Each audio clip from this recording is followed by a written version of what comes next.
Jesus said, whoever finds their life will lose it, and whoever loses their life for my sake will find it.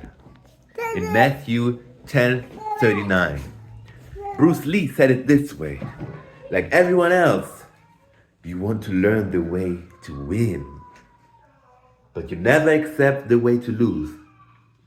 To accept defeat, to learn to die, is to be liberated from it. So when tomorrow comes,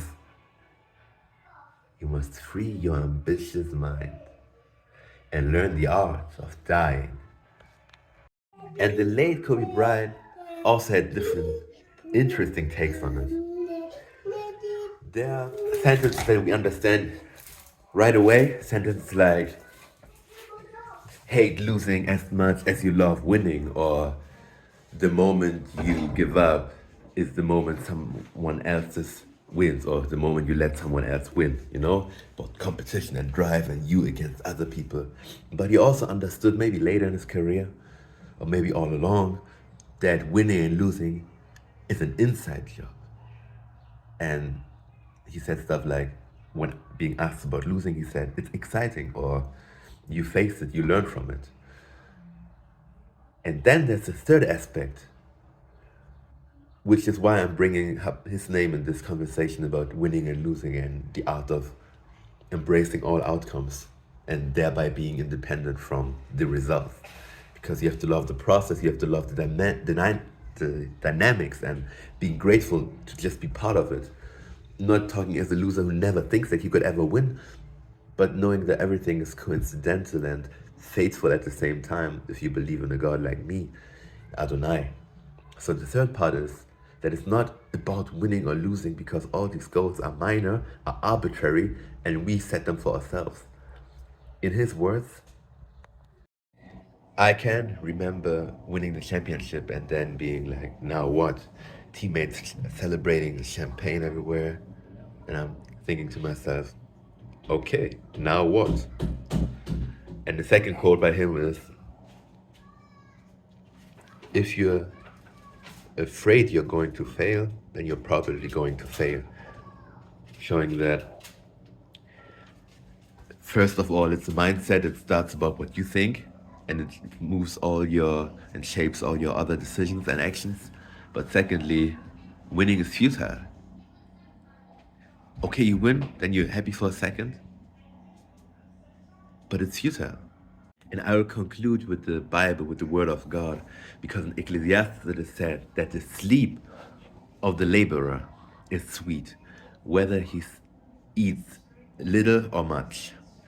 But the abundance of the rich does not permit him to sleep. So even if you get all this money and you think you're set and you think you're growing and thriving and succeeding in business and in finance, it is the exact thing that makes you worry and anxious and paranoid and causes you to trust people less. So it is in the hard work that you can rejoice. I'm not trying to sanctify a struggle life and hardships, because we're meant to be prosperous and we're meant to have more than enough. God is the God of abundance. Look at how nature is always growing and thriving and producing and multiplying, just as God has told Adam. That was the first command, that we should be fruitful and multiply and go to all ends of this world. It's meant as a command which is supposed to be a lifestyle, not something that we do once every now and then. So we should always be having many talents. I'm not just talking about children, I'm talking really about the stuff you do, about the money you make, about the places you go, about the places where you live, the things you see, the world. The natural world is full of wonders and miracles and waterfalls and islands, and there's a lot to experience. This is the joy of living. Living is not about the number of days, or how Muhammad Ali said, don't count the days, but make the days count, the same way that he would only start counting after his muscles hurting, because that's where it matters. That's where the struggle rewards you. That's hard labor, and not having something that you're worried over losing.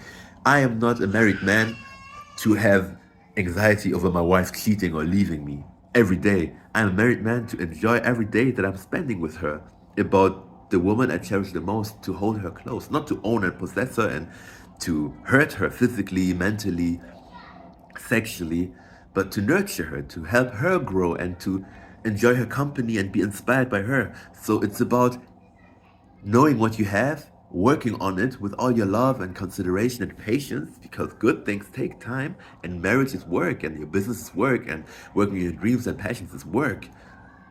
But also being appreciative of it as you have it, not before transformed into anything else that you deem more desirable or more respectable. And also, Daniel G said, it's a sales mentor and a sales professional.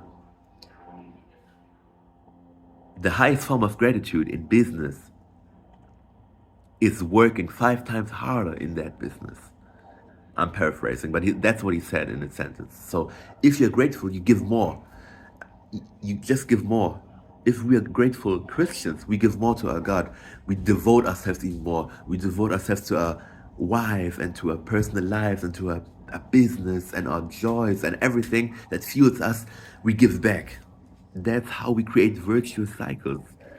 That's exactly in the same way how we create vicious cycles and get pulled back down into addiction because we face